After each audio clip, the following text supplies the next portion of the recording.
Assalamualaikum warahmatullahi wabarakatuh. Perkenalkan, nama saya Muhammad Nur Khalik, NIM 1931042063 dari kelas PJKRF angkatan 2019.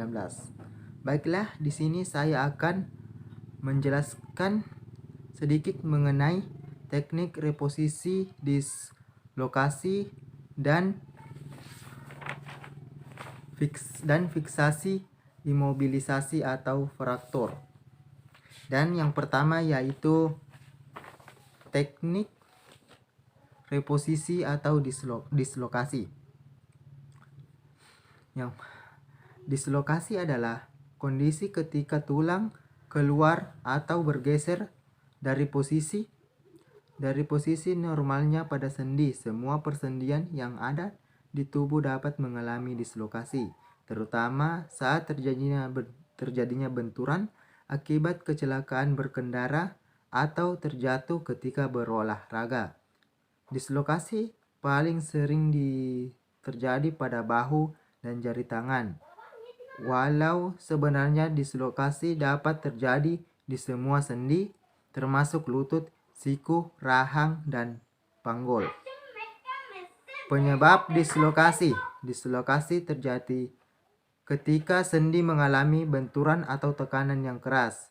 Kondisi yang dapat menyebabkan dislokasi antara lain: yang pertama, terjatuh misalnya akibat terpeleset, dan yang kedua, kecelakaan kendaraan bermotor, yang ketiga, cedera akibat olahraga yang melibatkan kontak fisik seperti sepak bola atau bela diri. Dan faktor resiko dislokasi. Dislokasi dapat terjadi pada siapa saja, tetapi ada beberapa faktor yang dapat meningkatkan resiko seseorang mengalami kondisi ini, yaitu yang pertama, melakukan olahraga yang melibatkan kontak fisik, yang kedua, berkendara dengan kendaraan bermotor, ketiga, memiliki otot dan keseimbangan yang lemah, misalnya akibat menderita distrofi otot, dan yang terakhir, berusia lanjut atau masih anak-anak. Dan gejala dislokasi. Sendi adalah area di mana dua atau lebih tulang bertemu. Sendi terbentuk dari jaringan ikat dan tulang rawan, serta berfungsi sebagai penghubung di antara tulang-tulang saat bergerak. Kondisi ini dapat menimbulkan gejala dan keluhan berupa: yang pertama, sakit dan nyeri pada sendi yang cedera. Kedua, sendi bengkak dan memar. Yang ketiga, bagian sendi yang cedera menjadi kemerahan dan menghitam. Dan yang keempat, bentuk sendi menjadi tidak normal. Yang kelima, sakit ketika bergerak. Dan yang terakhir, mati rasa di bagian sendi yang cedera. Dan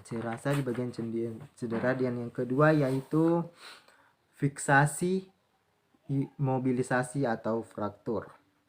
Fraktur adalah gangguan dari kontinuitas yang normal dari suatu tulang. Jika terjadi fraktur, maka jaringan lunak juga di sekitarnya seringkali terganggu. Radiografi sinar X dapat menunjukkan keberadaan cedera tulang, tetapi tidak mampu menunjukkan otot atau ligamen yang robek, saraf yang putus atau pembuluh darah yang pecah, sehingga dapat menjadi komplikasi pemulihan klien. Tanda-tanda terjadi fraktur yaitu: yang pertama, deformitas. Pembengkakan dan pendarahan lokal dapat menyebabkan deformitas pada lokasi fraktur. Spasme otot dapat menyebabkan pemandekan tungkai, deformitas rotasional dan atau agurasi. Dan pembengkakan. Edema dapat muncul segera sebagai akibat dari akumulasi cairan serasa pada lokasi fraktur serta ekstravasasi darah ke jaringan sekitar. Dan memar. Memar terjadi karena pendarahan subkutan pada lokasi fraktur dan spasme otot, nyeri, ketegangan, kehilangan fungsi gerakan abnormal dan krepitasi, dan perubahan neurovaskular, dan terakhir shock. Itulah berikut tanda-tanda terjadinya fraktur. Dan demikianlah yang sempat saya paparkan pada materi ini, dan saya akhiri wabillahi taufiq wal hidayah. Assalamualaikum warahmatullahi wabarakatuh.